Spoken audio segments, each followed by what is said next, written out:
ছয় ইনিংসের 5টিতে half century, অপরাজিত ছিলেন মোট 4বার। সেন্ট কিটসের ওয়ার্নার পার্ক যেন নিজের ডেরা বানিয়ে রেখেছেন সাইলেন্ট কিলার মাহমুদুল্লাহ রিয়াদ। আর তাই তো এবার এই মাঠে রিয়াদের খেলা দেখে নাগরিকত্ব দিতে চাইলেন খোদ সে দেশেরই সাবেক ক্রিকেটার। খেলাতে চান সেন্ট কিটসের হয়েই। প্রতিপক্ষের এমন আবদারের বাকি গল্পটা শুনবো প্রতিবেদনের বাকি অংশে।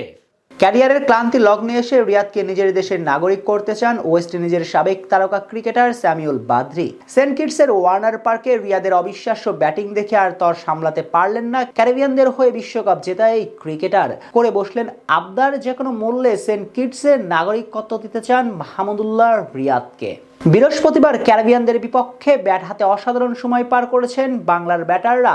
অর্ধশতক হাঁকিয়েছেন 4 জন ব্যাটার, তবে 4 জনের 50 করলেও সব আলো কেড়ে নিয়েছেন মাহমুদুল্লাহ।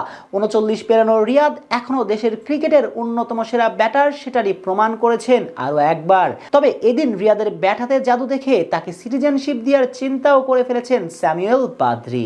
যদিও বাদ্রির এমন কথা বলার পিছনে আছে যথেষ্ট যুক্তি, কেননা সেন্ট কিটসের ওয়ার্নার পার্কে যেন নিজের বাপদাদার সম্পত্তি বানিয়ে রেখেছেন রিয়াদ। এই মাঠে খেলা মানে রানের ফুলঝুরি। রিয়াদের ব্যাটে নিজ দেশের স্টেডিয়াম না হলেও রিয়াদ একের পর এক রেকর্ড গড়ছেন এই মাঠে। ওয়ার্নার পার্কে 6 ইনিংস খেলে রিয়াদ করেছেন 341 রান, এভারেজে 170.5।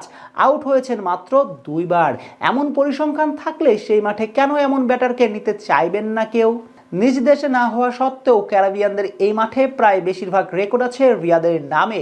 এই মাঠে সর্বোচ্চ রান করেছেন রিয়াদি, পেছন ফেলেছেন Chris Gayle, Ricky Ponting, Jacques Kallis, AB de ভিলিয়ার্সদের মতন তারকাদেরও। দ্বিতীয় সর্বোচ্চ এভারেজটাও আছে মাহমুদুল্লাহ রিয়াদের নামে। সেই সাথে এই মাঠে সবচেয়ে বেশি 5টি 50 করেছেন রিয়াদ। এবার আসা যাক ছক্কার হিসেবে। এখানেও সবার থেকে এগিয়ে আছেন সেই রিয়াদি।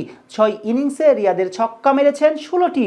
ভাবা যায় কোনো নির্দিষ্ট স্টেডিয়ামে প্রায় সব রেকর্ড আছে শুধু এক ক্রিকেটারের নামে, তাও সেটা আবার নিজ দেশের স্টেডিয়াম না। এটা রিয়াদকে নিয়ে গিয়েছে অনন্য এক উচ্চতায়।